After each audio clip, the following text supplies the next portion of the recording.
గారంతో శాస్త్రి గారు అంతే. సాధారణంగా శాస్త్రి అనేది ఎప్పట్లో ఎవరికైనా పేరు చెవులకే కులవాచకంగా కనపడుతూ ఉంటుంది. శాస్త్రి అయిన పేర్లు పెట్టి వాళ్ళ క్యాస్ట్ ఏమిటో గమనించవచ్చు. ఒకవేళ వేరే క్యాస్ట్ వాళ్ళ పెట్టుకుంటే అది కూడా గమనించే అవకాశం లేదు. కానీ లాల్ బహదూర్ శాస్త్రికి శాస్త్రి కులవాచకంగా రాలేదు. శాస్త్రం చదవడం వల్ల శాస్త్రి అయ్యాడే. శాస్త్రి ఆయనకున్న బిరుదం హిందీలో శాస్త్రి అనేది పీజీ డిగ్రీతో సమానమైన పట్ట ఆ రోజుల్లోనే ఆయన సాధించడం వల్ల శాస్త్రి అన్నారు.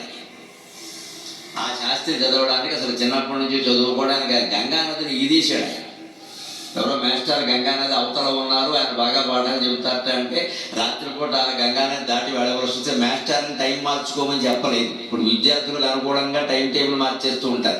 ఈ సమయంలో పిల్లలు రారండి అని టైం మార్చేస్తారు. పిల్లలు తప్పించాలి కానీ టైంలు మార్చకూడదు. ఇక్కడ ఇప్పుడు విద్య కోరుకునేవాడు విద్యార్థి కాదు, ఉపాధ్యాయులు మేనేజ్మెంటే కోరుకుంటారు. విద్యార్థులకు విద్య కళ.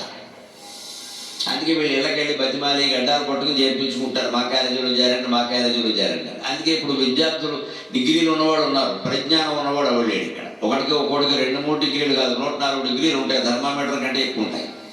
కానీ ఎవరికి చదువు రాదు. అటు తెలుగు రాదు, ఇంగ్లీషు రాదు. కానీ ఇదివరకు చదువు అలా ఉండేది కాదు. ఎందుకు ఉండేది కాదంటే విద్యార్థి కష్టపడేవాడు, వాడి కోసం ఇంకెవరు కష్టపడేవాడు కాదు. తల్లిదండ్రులు కూడా ఏదైనా చెప్పగానే విద్యార్థి చదువుకోవాలి, చదువు అంటే అలాగే ఉంటుంది, లేకపోతే మానేయి అని చెప్పేవాడు. అందుకని వీడు చదువు కోసం సకల సౌకర్యాలు ఏసీ రూములు కల్పించిన తర్వాత చదువు రాదు. ఇంకా ఏసీ రూములో చదివిస్తే చివరికి కోసి మిగులుతుంది. మీ ఇష్టాన్ని ఆలోచించుకోండి. పిల్లలకి ఏసీ రూములు ఇవ్వకూడదు. అసలు వాడు చదువు అయిపోయే వరకు ఏసీ రూములో విద్యార్థులు పడుకోకూడదు. పడుకుంటే నిద్ర వస్తుంది, చదువు రాదండి. అందుకే నా సౌకర్యాలు కల్పించడం అంటే వాడికి విద్య రాకుండా చేయడమే. ఖచ్చితంగా విద్యాభ్యాసం పూర్తయ్యే వరకు బ్రహ్మచర్యం పాటించాలి. వీరైతే నేల మీదే పడుకోవాలి. వాడు మాస్టర్ బెడ్రూమ్ వేరే, చిల్డ్రన్ బెడ్రూమ్ వేరే. చిల్డ్రన్ బెడ్రూమ్లో తలుపేస్తాడు, వాడు ఏం చేస్తున్నాడో మనకి తెలియదు. అక్కడ స్మార్ట్ ఫోన్ పట్టు కూర్చుంటాడు. ఖచ్చితంగా తల్లిదండ్రులకు తెలియాలి. వీరైతే నేల మీద పడుకోమని చెప్పాలి. కష్టాలు పడకూడదని, పిల్లలు కష్టాలు పడకూడదని కోరుకోవచ్చండి, కష్టపడకూడదని కోరుకోకూడదండి. అందువల్ల యువతరం చెడిపోతున్నారండి. తల్లిదండ్రుల్లోనే ఉంది దోషం. మా పిల్లలు కష్టపడద్దండి, మా పిల్లలు కష్టపడి. ఇంత భ్రష్టమైన తల్లి భ్రష్టమైన తండ్రి ఎవరికి ఉండముందురుగాక. పిల్లలు కష్టపడాలి, కష్టాలు పడకూడదు, అది వేరే విషయం. చెమట ధారపోయకుండా కష్టపడకుండా చదువేలా వస్తుందండి. లాల్ బహదూర్ శాస్త్రి గారు ఆయనకి చదువు రావడం కోసం మాస్టర్ ఎక్కడో గంగానది అవతల ఉన్నాడు అంటే అక్కడికి గంగానదిని ఈదుకుంటూ వెళ్ళాడు. నిక్కర ఒక్కటి కట్టుకుని ఈదుకుంటూ వెళ్ళి పైన ఉండే పుస్తకాలు చొక్కాలో మూట కట్టి ఈ చేతితో చొక్కాతో పుస్తకాలు పై చేతితో పట్టుకుని కుడి చేతితో ఈదుకుంటూ వెళ్ళిన మహానుభావుడు మన దేశానికి ప్రధానమంత్రిగా పనిచేశాడు. అది లాల్ బహదూర్ శాస్త్రి చరిత్ర. మేము 9వ తరగతిలో ఉన్నప్పుడు హిందీ ఉపవాచకంలో ఈయన కథ ఉండేది. హిందీ ఉపవాచకం అందులో చెప్పారు మాకు. ఇది ఎప్పుడు 70ల మాట. ఇది అప్పటి నుంచి నాకు గుర్తుంది. ఒక మహానుభావుడు చదువు రావాలంటే ఇంత కష్టపడాలన్నమాట. అలా వచ్చిన చదువే నిలబడుతుంది. ఏసీ రూమ్లో కూర్చొని సుఖపడి చదివిన చదువు నిలబడదు. ఎందుకంటే సుఖాలు మరిగాడు అక్కడ. సుఖార్జన కృతో విద్య నాస్తి విద్యార్జన సుఖం. నీకు విద్య కావాలంటే సుఖం వదిలేయి, సుఖమే కావాలంటే చదువే వదిలేయి. ఏదో ఒకటే వస్తుంది ఖచ్చితంగా. విద్యార్థి దశలో ఉన్నంతసేపు కష్టపడవలసింది. తర్వాత ఏదో ఉద్యోగం వచ్చాక వివాహం చేసుకున్నాక వారి భోగాలు ఏవో వారికి ఉంటాయి, ఎవరు కాదంటారు కనుక. అది లాల్ బహదూర్ శాస్త్రి గొప్పతనం. ఆయన ప్రధానమంత్రిగా ఉండగా 65లో పాకిస్తాన్ యుద్ధం వచ్చింది. మహానుభావుడు పొట్టివాడు అన్నారు. పొట్టివాడు బ్రహ్మాండంగా తట్టుకున్న గట్టివాడు ప్రధానమంత్రి అంటే. అంతే కదా, ఆయన బహు చమత్కారి కూడా. ఆయన బ్రిటన్ ప్రధానమంత్రి ఎవరితోనో చర్చలు చేసేట అప్పట్లో యుద్ధం అప్పుడు, వేరే సందర్భాల్లో కూడా. ఆ చర్చిలు గారు బాగా పొడుగ్గా ఉండేవాడు, ఈయనేమో బాగా పొట్టిగా ఉంటాడు. ఈయన చూసి అన్నట్ట, so little prime minister for so big India. అంత పెద్ద భారతదేశానికి ఇంత పొట్టి ప్రైమ్ మినిస్టర్ అన్నట్ట. అదేనండి నా అదృష్టం. ఎవడైనా నా ముందు తల వంచుకొని మాట్లాడాల్సిందే, నేను ఎప్పుడు తల ఎత్తే మాట్లాడతాను. అంత ఒత్తిడి కలిగినటువంటి పదవీ బాధ్యతల్లో ఉండి కూడా ఇంత చమత్కారాన్ని గుర్తించేవాడు. నిజం చెప్పాలంటే ఈ చమత్కారం కారణంగానే ఆయన ఒత్తిడి తట్టుకునేవాడు.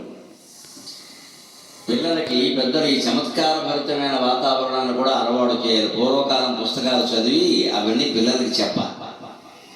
ఎంతసేపు విద్య ఇవాళ ఒత్తిడిగా మారింది. ఆ ఒత్తిడి నుంచి తట్టుకున్న వాళ్ళు మళ్ళీ విద్యారంగంలో విజయం సాధించాలంటే వాళ్ళకి హాస్య ధోరణ కూడా అలవాటు చేయాలి. ఉపాధ్యాయులు కాస్త పాఠాలు చెప్పేటప్పుడు కాస్త చెలోక్తులు వేస్తూ ఉండదు. ఎంతసేపు గంభీరంగా చెప్పేసి హోంవర్క్ అని చంపేయడం కాదు. ఇప్పుడు మొత్తం ఉద్యోగాలనే వర్క్ ఫ్రమ్ హోమ్ అయ్యి ఏమైందో జరుగుతుందిగా, రెట్టింపైంది పని. జీతం పెరగలేదు కానీ పని పెరిగింది బాగా. ఇంట్లోనే కూర్చుంటున్నావుగా అంటున్నారు ఏమన్నా అంటే. ఇంట్లో కూర్చోగానే సరిపోయిందా, పని రెట్టింపోయింది. ఆఫీస్కి వెళ్ళినప్పుడన్నా ఏదో ఒక్కబట్టి ఇంటికి వచ్చేసి ఇంటి దగ్గర వాళ్ళకి బాగులేదని, ఇప్పుడు ఇంట్లో వాళ్ళకి బాగులేదని చెప్పినా సరే నువ్వు అక్కడే ఉన్నావు కదా అని చెప్తున్నారు. ఏమైందండి, ఏ సుఖం కలిసి వచ్చింది? అందుకని బహదూర్ శాస్త్రి జీవితం నుంచి మనం నేర్చుకోవలసింది అది.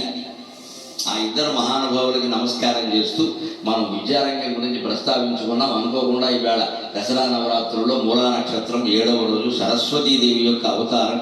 అమ్మవారు ధరించేటువంటి 10 మూర్తులలో సరస్వతీ మూర్తి ఒకటి.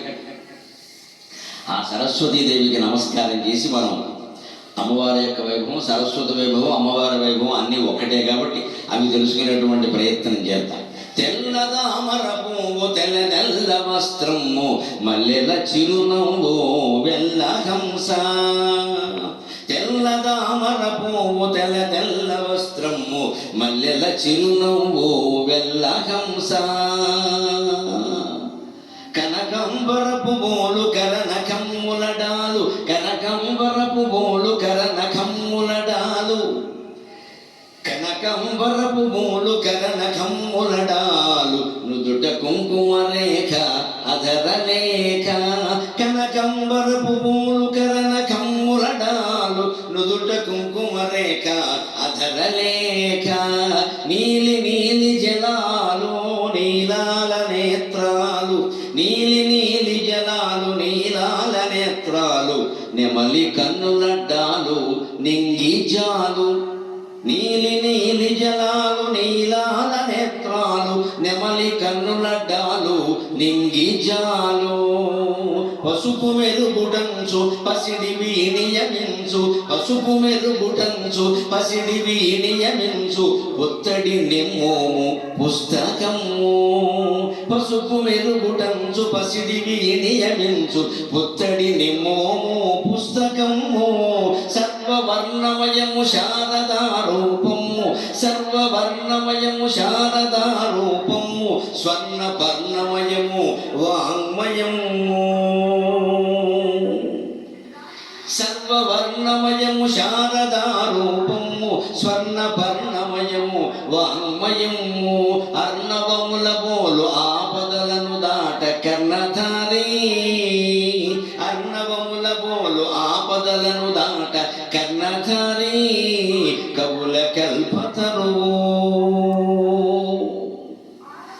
సరస్వతి అనగానే మనకి ఒక ఆచారం అలవాటు ఏమిటంటే సరస్వతీదేవికి తెల్లచీరలు ఇష్టం.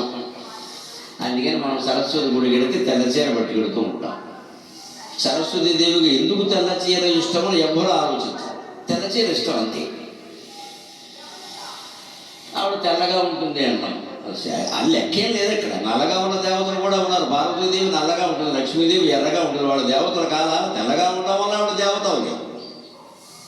హిందూ దేవతా వర్ణనలో ఒక ప్రత్యేకమైన తత్వం ఉంటుందండి. ఆ తత్వం తెలుసుకోకపోతే తత్తుకొడుకులం అయిపోతాం మొత్తం అంతా. ఊరికే బొమ్మల పూజ చేసుకోవడమే మిగులుతుంది ఇక్కడ. ఇంకా 10 రాత్రుల 11 రాత్రుల 5 అడుగుల 6 అడుగుల 50 అడుగుల 60 అడుగుల ఎంత పెద్ద లడ్డు ఇదే మిగులుతుంది. ఈ ప్రసాదాలు పంచిపెట్టాలు, దీనికోసం విరాడాలు కొట్టుకోవడాలు ఇదే మిగులుతుంది. 100 ఏళ్ల బట్టి ఉత్సవాలు చేస్తున్నా మన జీవితాల్లో శాంతి ఎందుకు లేదు అంటే భగవతత్వం మనకు అర్థం చేసుకోలేం, చేసుకునే ప్రయత్నం కూడా చేయలేదు. ఆ పూజించడమే గొప్ప, అక్కడికి అది వచ్చేసింది అంతే. సరస్వతీదేవికి తెల్లచీర ఎందుకు ఇష్టము అంటే విద్యా వ్యవస్థ మొత్తం స్వచ్ఛంగా ఉండాలి, తెల్లగా ఉండాలి. అందుకని ఆవిడ తెల్లచీర. ఇవాళ ఆయన బ్రహ్మదేవుడు ఏమైనా ఎర్రచీర కొనని చెప్పాడంటే ఇవి కొనుక్కోలేదా? మళ్ళీ బ్రహ్మదేవుడిని అడగాల్సిన పని ఇవ్వలేదు. ఆవిడ స్వతంత్రం ఉందండి. అంటే విద్య ఉంటే డబ్బు కూడా లోటే ఉండదండి. విద్య డబ్బు కోసం వేరే దేవతలను ఆరాధించాల్సిన అవసరం లేదు, చదువులతోనే చాలు. ఇది మనం గమనించాలి. సరస్వతి కేవలం తెల్లచీర మాత్రమే కట్టదు, ఏ చీరైనా కట్టుకుంటూ దాని సమస్య కాదు ఇక్కడ. నాకు ఎక్కడో పాపం సరస్వతి ఆలయంలో పూజారి గారు ఒకసారి చెప్పాడు, అమ్మవారు ఎర్రచీర కూడా కట్టుకుంటుంది చెప్పడం, రంగు చీరలు కట్టుకోవడం మీరు చెప్తే అందరూ వింటారని. ఏమయ్యా నీ బాధ ఏమిటన్నా? మా ఆవిడ ఎప్పుడు ఈ తెల్లచీరతోనే కాలక్షేపం చేస్తుందని. ఏం చేస్తారు మరి? గుళ్ళో చీరలు అమ్మవారికి ఇస్తారు. కాస్త ఖరీదైన చీర ఉంటే చైర్మన్ గారు పట్టుకెడతాడు, మామూలు చీర ఉంటే పూజారి గారికి ఇస్తారు. అందులో కూడా చాలా భేదాలు ఉంటాయి. అందమైన చీర ఉంటే చైర్మన్ గారి ఇంటికి వెళ్ళిపోయింది, మామూలు ఉంటే అర్చకుడు ఇంకా వాడు ఉంటాడు కదా అక్కడ ఇప్పుడు ఉండేవాడు, వాడికి బాగా ఇస్తాడు. మా ఆవిడ వస్తుందండి తెల్లచీరలు కట్టుకోలేక నీ బాధ నేను తీరుస్తానులే, కంగారు పడకని చెప్పాను. అంచేది గుళ్ళో పెడితే తెల్ల చీర పట్టుకెళ్ళడం సమస్య కాదు. మన పిల్లలు చదువుకున్న వాళ్ళు సంస్కారవంతులే ఉంటున్నారా అని ఆలోచించడం దయచేసి. అప్పుడు దేశం మొత్తం బాగుంటుంది. మనం తెల్లగా ఉండనప్పుడు తెల్ల చీర ప్రయోజనం ఏమిటి? అందుకే నేను ఇష్టదేవం అనేటువంటి కావ్యంలో ప్రత్యేకం సరస్వతి దేవుని వర్ణిస్తూ, అమాయకులారా సరస్వతి దేవులు అన్ని వర్ణాలు ఉన్నాయి చూసుకున్నాను. తెల్లగా ఏమి లేదు, జుట్టు నల్లగా లేదండి. జుట్టు తెల్లబడితే మనం చూస్తామా? జుట్టు నల్లగానే ఉందిగా. ఎంత అందమైన ఆడవాళ్ళకైనా జుట్టు నల్లగానే ఉండాలి. కొంచెం తెల్లబడేసరికి ఎన్ని రంగులు ఎత్తున్నాను ఇవాళ. నమశివాయ. వీధి వీధికి బ్యూటీ క్లినిక్కే ఆసుపత్రులు లేవు. కానీ ముసలితనం రాదా, మరణం రాదా? వస్తుంది. ఎందుకు రంగు వేయాలండి? రంగేస్తున్నాం మగాళ్ళు కానీ ఆడవాళ్ళు కానీ అంటే నాకేం మొహమాటం లేదు చెబుతున్నా. రంగేస్తున్నాం అంటే నాటక వాడుతున్నాం. మనం వాస్తవాన్ని అంగీకరించడానికి సిద్ధంగా లేం. రంగు మానేస్తే మొదటి మెట్టు ఎక్కినట్టు లెక్క. మొదటి మెట్టు ఎక్కినట్టు లెక్క. జుట్టుకి రంగేసామంటే మన జీవితంలో ఓడిపోయినట్టే లెక్క. మన సహజత్వాన్ని ప్రేమించట్లా, కృత్రిమత్వాన్ని తెచ్చిపెట్టుకుంటున్నాం. ఇక్కడ ఎవరో చూసి మనం మెచ్చుకోవడం, ఇంకా యంగ్ లుకింగ్ అన్నా మనకు ముఖ్యం. ఇక్కడ మన బతుకు మనం బతకడం కాదు. ఇక్కడ ఇంకా అందరూ చూసి నన్ను 60 అయినా సరే 40 అనుకుంటున్నారండి. రేపు పొద్దున పోయాక ఏమనుకుంటారు మిత్రమా? ఇంకా పోలేదనుకుంటారా? పోయాక కూడా పోలేదనుకుంటారా? 60 దాటేంటే ఆధ్యాత్మిక జ్ఞానం కోసం ప్రయత్నం చేస్తామా? జుట్టుకు రంగేసుకుని కూర్చుంటారు. ఇక్కడ జుట్టు ఏంటంటే మొత్తం ప్రాణమే పోతుంది. ఇక్కడ దానికి సిద్ధపడాలి. అదే వైరాగ్యం. వైరాగ్యం లేకుండా జ్ఞానం ఏమిటి? ఎలా వస్తుంది? భక్తి జ్ఞానం వైరాగ్యాలు అంటారు. భక్తి ఉంటే జ్ఞానం, జ్ఞానం ఉంటే వైరాగ్యం ఉండాలి. మనం మొదటి మెడ దగ్గరే ఆగిపోయాం. ఈ సౌందర్యం కోసం ఎవరిని పూజిస్తే వస్తుందా ఓ ప్రశ్న. ఎవడో యూట్యూబ్లో పనికి మానవాడు అది ఉంటాడు, వాడు చెప్తాడు. ఇక్కడ రోజు ఈ పూజ చేయండి మీకు సౌందర్యం ఎందుకు వస్తుంది? ఈ పిచ్చి మాటలు కాదండి లెక్క. సరస్వతి దేవులు అన్ని వర్ణాలు ఉన్నాయి. తెల్లగా అమరపు తెల్ల తెల్ల వస్త్రము మల్లెల చిరునవ్వు వెల్ల హంస. ఆవిడ కూర్చున్న తామర పువ్వు తెల్లగా ఉంటుంది. లక్ష్మీదేవి అరవిందంలో కూర్చుంటుంది. సరస్వతి దేవి పుండరీకంలో కూర్చుంటుంది. పుండరీకాసనమున అని చెప్తాడు శ్రీనాథ మహాదేవ్. పుండరీకం అంటే తెల్లదామర పువ్వు, అరవిందం అంటే ఎర్రదామర పువ్వు. తేడా అది ఎరుపు తెలుపు. ఎర్రదామర పువ్వు సంస్కృతంలో పుండరీకం అంటారు, అరవిందం అంటారు. తెల్లదామర పువ్వులు పుండరీకం అంటారు. సరస్వతి దేవి పుండరీకంలో కూర్చుంటుంది. ఎందుకని? కూర్చునేదే తెల్లగా ఉండాలయా, కట్టుకునేది తెల్లగా ఉండాలయా. ఎందుకంటే విద్య అంటేనే తెలుపు, తెలుసుకోవడమే విద్య. తెలుపు అంటే తెలపమనే అర్థం. తెలుపు కేవలం రంగు కాదు, క్రియాపదం కూడా. తెలుపు, మేకింగ్ నో. అతను తెలుసుకునేలా చేయి. తెలుపు అంటే అర్థం తెలపవయ్యా, తెలపవయ్యా అంటే అది. నలుపు, నలుపు అంటే నలపమని. అందుకే తమో గుణం నలుపండి, తమో గుణం నలిపేయాలి. రజోగుణం ఎరుపు, అది ప్రకాశించేలా కాస్త చూసుకో. రజోగుణం అంటే చురుకుదనం ఉండాలి. మరి అది మళ్ళీ కక్షలకి కార్పణ్యాలకి దారి తీయకూడదు, చురుకుదనం ఉండాలి. ఆ రజోగుణాన్ని తెలుపు, తెలుసుకోవడం కోసం ఉపయోగించాలి. ఇదే సత్వరజస్ తమో గుణాలు. తమో గుణం నలిపేయాలి. అందుకే ఇది నల్లగా ఉంటుంది. తెలుగు భాషలో గొప్పతనం ఇది. నలుపు అంటే నలుపు రంగని ఒక అర్థం, నలిపేమని ఇంకో అర్థం.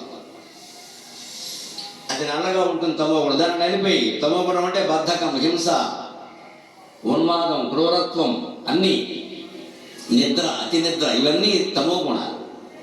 తీవ్రవాదాలు, ఇవన్నీ తమో గుణాలు. ఈ తమో గుణాలను నలిపేయాలి. దాన్ని మనం కాకపట్టకూడదు. దాంతో చర్చలు పనికిరావు. బొమ్మ కొట్టి తమో గుణాన్ని బదలపట్టవలసింది. అప్పుడే తమో గుణం నుంచి బయటపడతాం. అనేది నలుపు అన్నారు తెలుగులో. ఎంత చక్కగా నలిపేయి, తీసేయి. ఇంకో దాన్ని ఎరుపు అన్నారు. ఎరుపు అని రాసేటప్పుడు బండిరా ఉంటుందంటే ఎదురు గుర్తుపెట్టుకోవాలి. మామూలు రాకి బండి రాకి తేడా ఉంది. ఎరుపు అంటారు. పూర్వం దాన్ని ఎజూపు అని పలికేవారు. ఎజూపు అని పలికేవారు. అంటే అది కొంచెం మనిషిని ఉత్తేజింపు చేస్తుంది. అంతవరకే దాన్ని పెరగన ఒక రజోగుణం ఉండాలి. చురుకుదనం, రజోగుణం ఉండాలి. అది ఎక్కువైంది అనుకోండి, విపరీతంగా స్మార్ట్ ఫోన్ వాడతారు, దెబ్బతింటారు. ఖచ్చితంగా సైబర్ నేరాలకు లోనవుతారు. సంసారాలు కూడా బాడైపోతాయి. పనున్నా లేకపోయినా సరే ఆడాళ్ళు మొగాళ్ళతో మాట్లాడడం, మొగాళ్ళు ఆడాళ్ళతో మాట్లాడడం ఇదో ఫ్యాషన్ అయింది ఇప్పుడు. పైగా భర్త అడగడానికి వెళ్ళేది, భార్య అడగడానికి వెళ్ళేది. భార్య సెల్ ఫోన్ భర్త చూడ